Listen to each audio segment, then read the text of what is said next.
Good Friday, Holy Friday, Great Friday. This is the day the Lord has made. It allowed us to gain entrance into heaven through Him. This is the day that our Lord took our sins upon Him so that we can be holy in the eyes of our Father. So let us praise, worship, and be thankful. Always. Amen. Good morning, members. A special welcome to all our visitors. Welcome to the Sunday school this morning. Thank you for coming safely to the service on this Good Friday. A day which is sad, but days later ends in victory for all of us. May we all be blessed. May we all feel the warmth and fellowship of St. Peter's Church. We pray that the service will be a special blessing to everyone sitting here this morning. We pray that the Holy Spirit will move around us and in us all, and that hearts, minds, and souls will be moved, and that we will go from here and increase our faith. Let us pray. Father, thank you for waking us this morning on this very Good Friday. We are loved, we are blessed, we are grateful. All the glory to you, Father, through Jesus. Thank you for this gathering this morning. Thank you that we can come together in your name. Thank you for this committed congregation. We are gathered, so we welcome the Holy Spirit to our humble service this morning. We pray for all those who are unable to be here due to circumstances or situations. Bless them and give them relief. It is a beautiful day, whether rain or shine or wind, a day to serve you in humility, a day to reflect on our lives, a day to be thankful for our blessings, every single one, a day we can spend with our loved ones.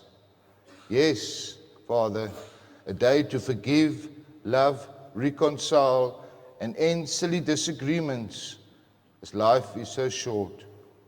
We thank you for sending your Son to save the world.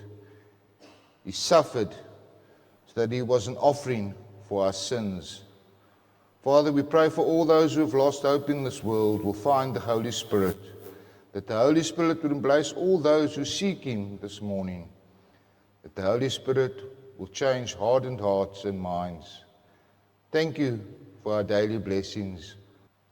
Our first reading comes from 1 Peter 2, verse 24, and it reads, Jesus himself bore our sins in his body on the cross, so that we might die to sins and live for righteousness, and by his wounds you have been healed. This is the word of God.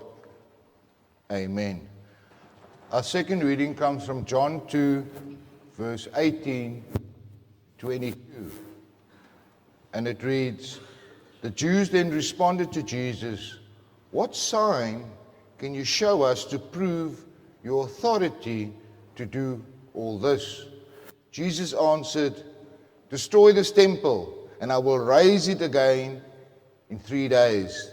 The Jews replied, it has taken 46 years to build this temple, and you are going to raise it in 3 days. But the temple Jesus had spoken of was his body. After he was raised from the dead, his disciples recalled what he had said. They then believed the scripture and the words that Jesus had spoken. This is the word of God. Amen. Holy Father, every day let us thank you and talk to you about all the things that bother us. We pray that all will be grateful for the sacrifice which was made for us to enable us to get a seat in heaven. Thank you, Jesus, for taking our punishment. A pathway to heaven was made available for all of us. All we have to do is follow the path. Thank you, Father. Thank you, Jesus. Father, give us the fruits of the Holy Spirit, that all parents and grandparents realize the importance of their loved ones to know Jesus and to follow him. We pray for all who hear this message. Give them vision, courage, and commitment to step out of their comfort zones as they serve you. Give them health, strength, wisdom, and spirit. We pray for the helpless, homeless, and vulnerable. We pray for the weak and weak in spirit. Father, we pray for those who have followed the evil one. Father, let them see the truth. We also pray for our loved ones who worry us with their health, circumstances, addiction, life direction, depression, or work stress. We pray for our friends and families who do not know you, or who have rejected you, or whose faith has been shaken through situations. We pray for family and friends so that reconciliation and peace may reign. We pray for all those who are sick or frail. Father, lift your healing, your mercy, your comfort and peace to Oma Alice, Carol Rotenbach, Uncle Ted and Auntie Shirley, Auntie Hazel, Freddie Furter, Dawn Wilken, Chantal Meiden, Llewellyn van Grienen, Lorna Delamere, Wendy, Heather's mother, and all those in our congregation who have had or will have operations or medical procedures. Father, you know who they are. Father, you know their needs. Father, we pray for our loved ones who are sick, who have aches and pains, who have grief and sorrow, who need prayers. Please give them your comfort, your healing, your peace, and your relief. We pray for comfort and mercy for all your followers who bear the burdens of pain and depression. Let those in their final days accept your comfort, rebirth, and eternal life. We pray for healing or change of heart for all those who are hurting in some way. Give us the necessary strength to control our tongues and emotions in every situation. Father, we pray that our worries be replaced by peace, that our confusion becomes clarity, that our faith replaces fear, that truth replaces doubt and lies, that our pain be turned into healing, relief, and comfort, that all depression be turned into inspiration, that your followers rise up to help when your church needs assistance in times of need. Father, then bless those helpers abundantly. Father, thank you for your mercy and your grace. We ask you to lead us in this week that is coming and keep us from making mistakes. Help us never to disappoint you through our words, actions, and thoughts. Father God, thank you for loving us. Lord, in your mercy, hear all our prayers. Merciful Father, accept the simple prayer and all the intercessory prayers that were said during silent prayer by this congregation. Through our risen Savior, Jesus Christ, our Waymaker, our Redeemer. Amen. The worship team shall now bless us in song by singing, Come Jesus, before the message.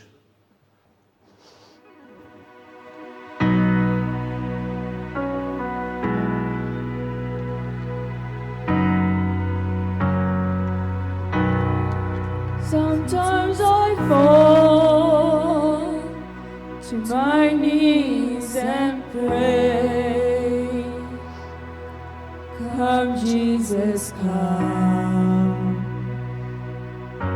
Let today be the day.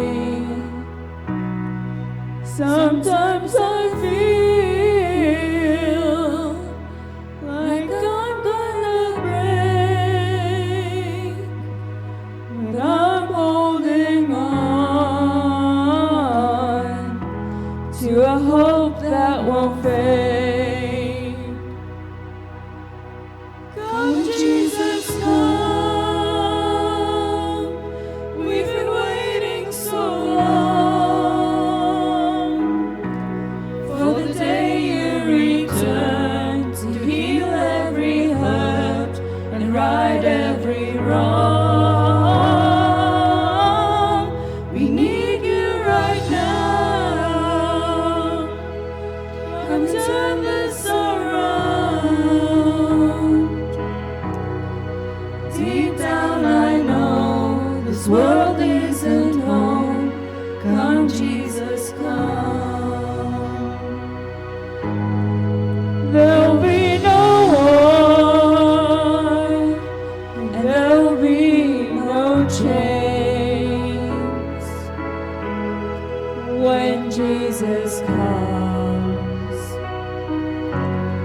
Let today be the day. Come for the weak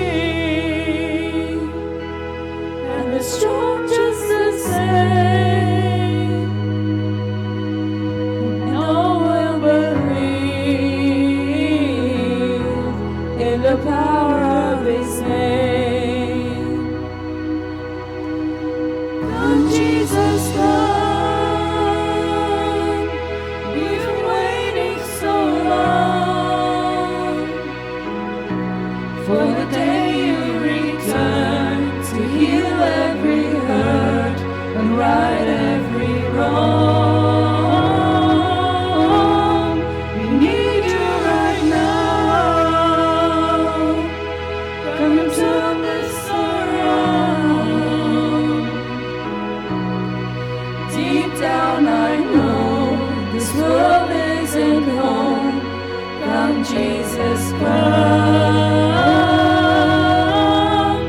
Come, Jesus, come.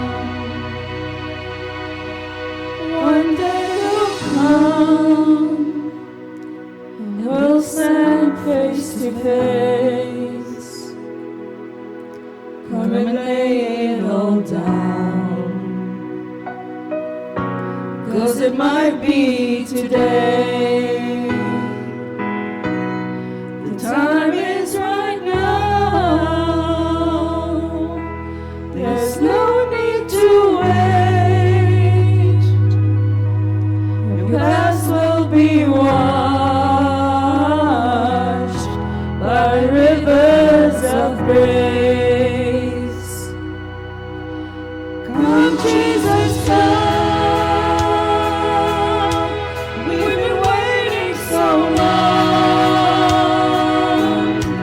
for the day you return to heal every hurt and right every wrong. We need you right now. Come and turn this around. Deep down I know this world isn't home. Come, Jesus, come. Come, Jesus, come. Come, Jesus, come.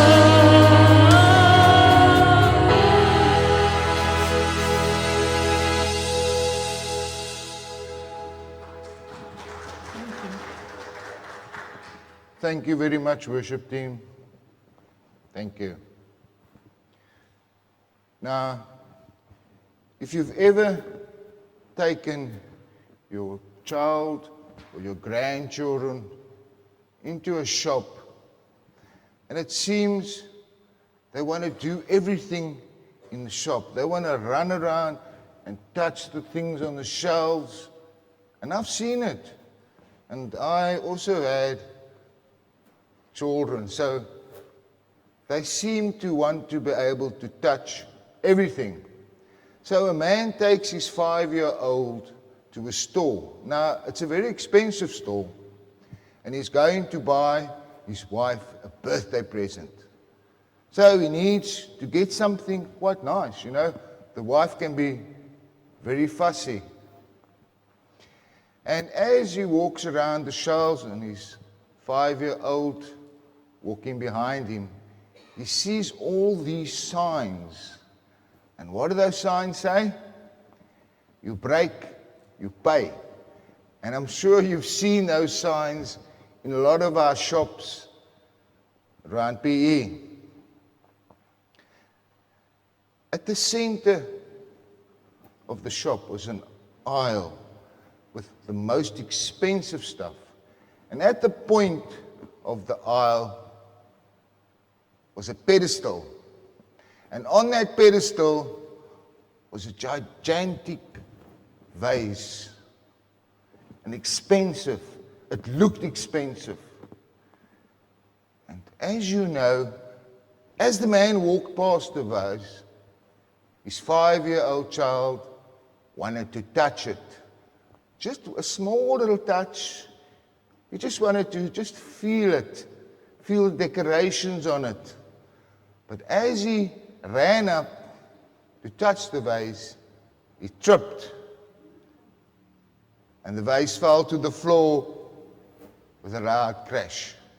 And then magically, the manager appeared and pointed to the sign, "You break, you pay." Now, there's no way that that little boy could pay for that vase, even if he saved all his pocket money for years. The only person who could pay for the breakage was his father. Now, friends, we have broken so many things in our lives. The only one who can pay for the broken things, our sins in our lives, is our Heavenly Father. And how did He do it? He did. He sent His Son to pay for all our sins.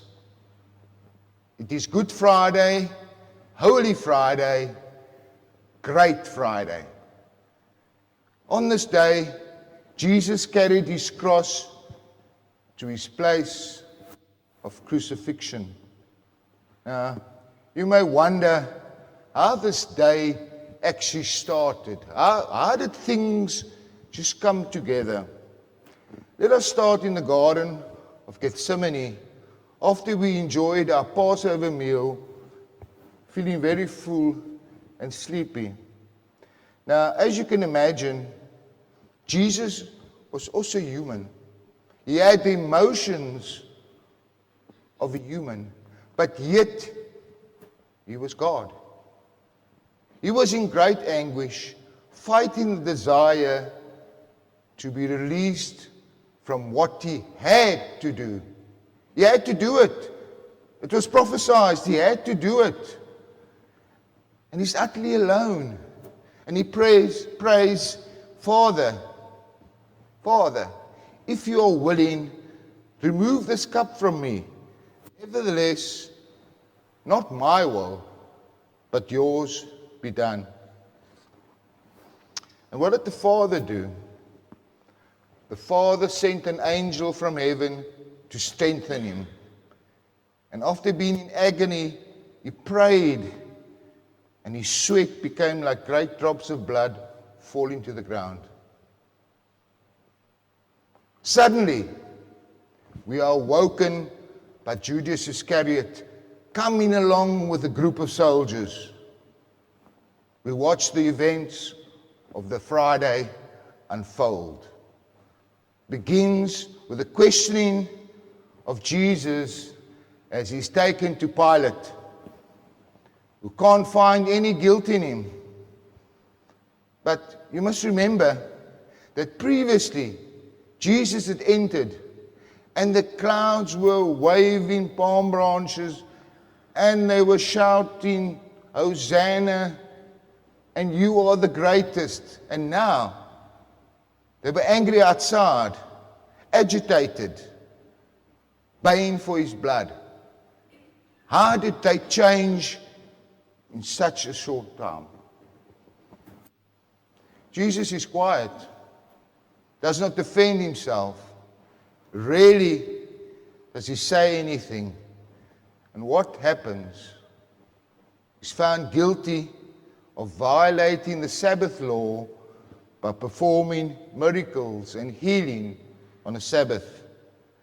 And he's found guilty of threatening to destroy the temple. And he's practicing sorcery, purging people by the power of demons.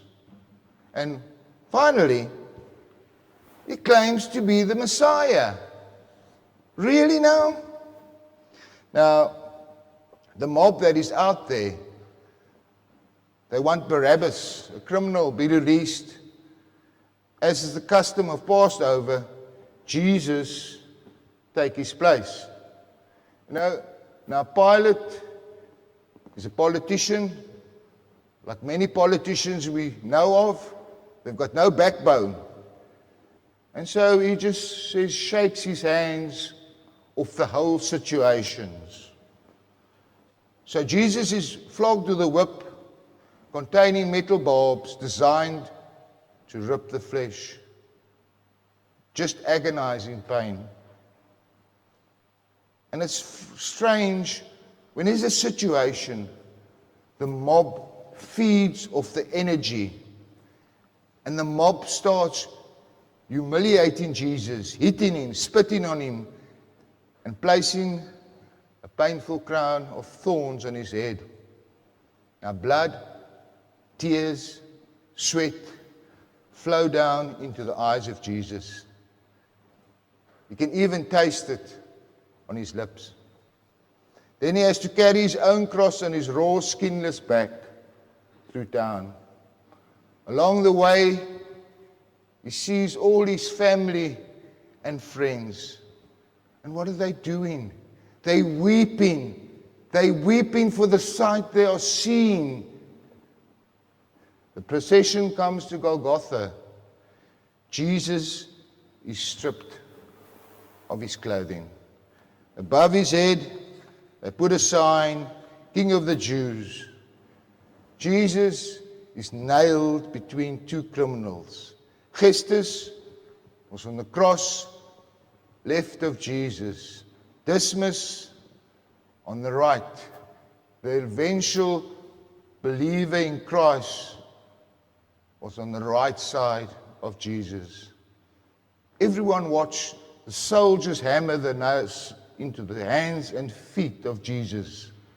They had to hammer the spikes through the areas of the wrist so that the weight of the body could be held. In this position, hanging on the cross, it is very difficult to breathe. So the prisoner had to use his feet to push up to enable to breathe. And of course, his feet have nails in it. He was hung on the cross like a butchered lamb.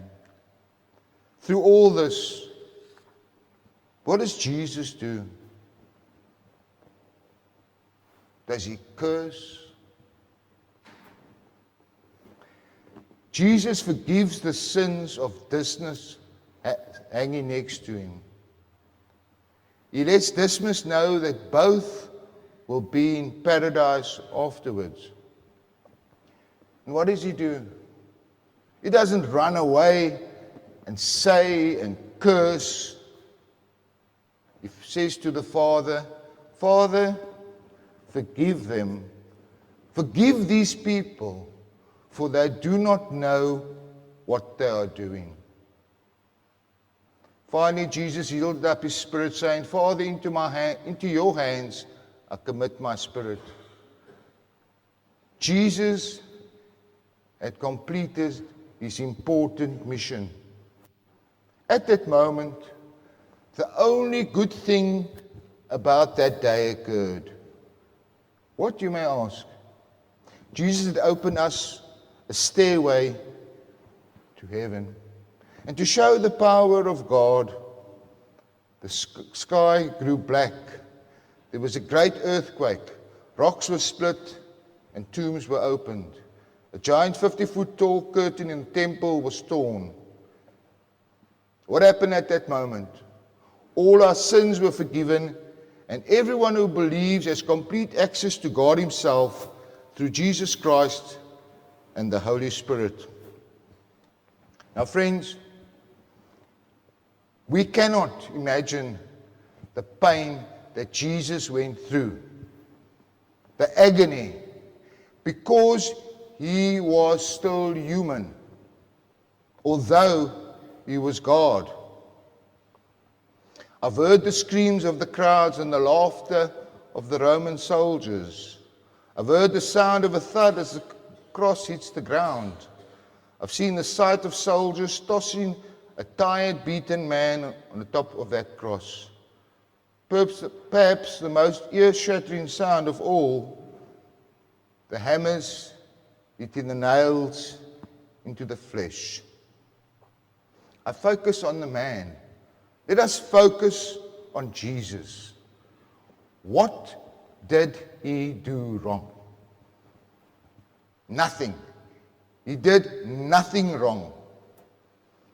And what really hurts when I look at the story is the fact that I put him on the cross. I put him on the cross.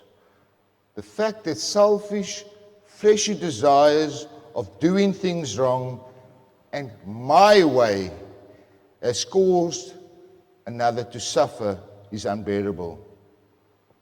I'm faced with the fact that I have not done what is right and have sinned, that my shortcomings separate me from the eternal bliss of a relationship with God.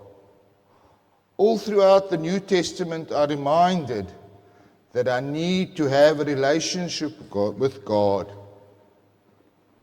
And the only possible way that I can is through the act of sacrifice. Friends, sin cannot be ignored. It must be atoned for. A penalty has to be paid for it.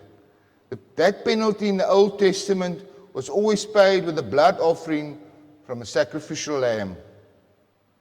An act of remorse to signify that I have acknowledged my error and want to restore my relationship with God. God does have an answer. The answer that foils all logical thought and principles of our modern age. God has a plan. What was his plan? There was to be an everlasting sacrifice. Because we couldn't just go into our backyard and offer a lamb to God. There had to be an everlasting solution. And the solution was Jesus. And what does it show us? It is an example of tremendous love for us. Even though we are sinners. It tells me that no matter who I am or what I have done in my life, that I'm loved. My Creator loves me enough to ensure that my mistakes do not end my life. I would die in sin and rebellion without the sacrifice. Jesus said it right. The fact that 3 days later he arose tells me what? Tells me that I will do the same. I'm saved, I know, I'm loved, I confess it, I just struggle to live with it. I know there's no way that I can fix my situation on my own. I know that I'm covered and loved. I know that death does not end me. This journey of life that I embark on is not easy. Friends, life is not easy. There are so many problems to overcome, so many mountains to climb. But if we have Jesus, everything makes sense. It is filled with battles and disappointments, fighting against sin.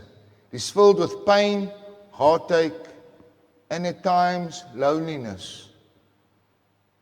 Now, you may ask, why did Jesus die? For who did he die? Think about it. Did he die for murderers, carjackers, and thieves? Who did Jesus actually die for? The Jews, the Gentiles, the Israelites, the Russians, or the Chinese? What does the Bible say? The Bible says his atoning sacrifice for our sins, and not only for ours, but also for the sins of the whole world. So Jesus died for the sins of the whole world. By sending his son Jesus to die for our sins, God is working to restore the radiance of his own glory shining through us. The Apostle John writes, "See what kind of love the Father has given to us, that we should be called the children of God, and so we are. You know, a lot of people ask, if Jesus is God, why didn't you just lift himself from the cross? He did not save himself so he could save us from sin. If you look at the Bible, in the Old Testament, it foretells everything that is going to happen on this day. Remember, God is holy. He's without sin. You need someone to take the punishment that you rightly deserve for your sins against God. You need someone who can cleanse you and make you righteous before God. And friends, that someone was Jesus. By believing in Christ and his works, you can be saved. Now I ask you this morning, are you saved? That is the important question this morning. Are you saved? Are you following the principles that Jesus said? Now, how does the thief next to Jesus on the cross gain entrance to heaven? He was not baptized. He was not confirmed. He had no communion, was a condemned criminal, never spoke in tongues, never wore church clothes, never drank tea or coffee after the service. He never said the sinner's prayer. And as a thief, he stole from people. Jesus did not ease the thief's pain and suffering on the cross. Jesus did not heal the thief's body. Yet it was that very thief who walked into heaven with Jesus that day. Friends, the thief had nothing to offer Jesus. He was not some popular evangelist or Facebook or Instagram. He had no social media followers, no material wealth, no influence on government. He was just a half-naked man hanging on the right side of Jesus. Why did Jesus ever answer him? Why? Because the man believed that Jesus was the Son of God. For the scriptures say, God so loved us, he gave us his Son as a sacrifice to expunge our sins, so that whoever believes in him will not perish, but have everlasting life. Friends, if you believe in him and you walk in the ways that he tells us to, you will have everlasting life. They say that when you donate blood, I'm sure there's a lot of people that donate blood. A lot of people donate blood. And they say that that blood saves the lives of 3 people. Now this morning, I've just told you of a man who gave his own blood, and it was powerful enough to save the whole world. Isn't that a really, really Good Friday? All the glory to the Father, the Son, and the Holy Spirit. Let us pray. Father, we cannot imagine the grief you must have felt when your beloved Son cried out to you that day. We also can't imagine the strength and dedication that Jesus had. We can thank you, and let us not forget what the purpose really was, to transform us and save us from our sins through our Savior, our Redeemer, our Waymaker, Jesus Christ. Amen. We conclude this service by standing to sing When We Walk with the Lord, and please remain standing after the hymn for the benediction.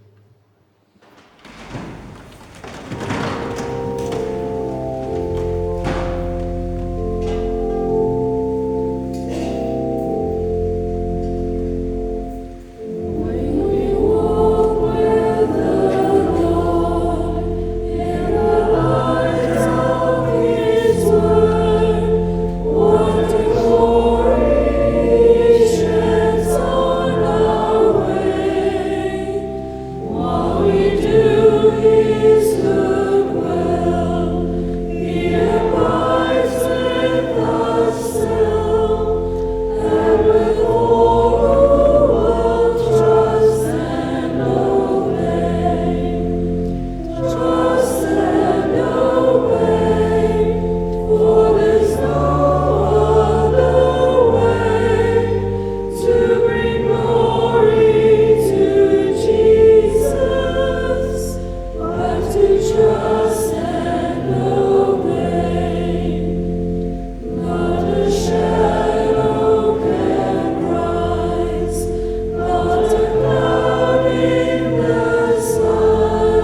the Lord bless you all with the riches of his grace, with the treasures of his love, with the comfort of his mercies, with the strength of his presence, and with the touch of his care. Go in peace, be reconciled. Amen.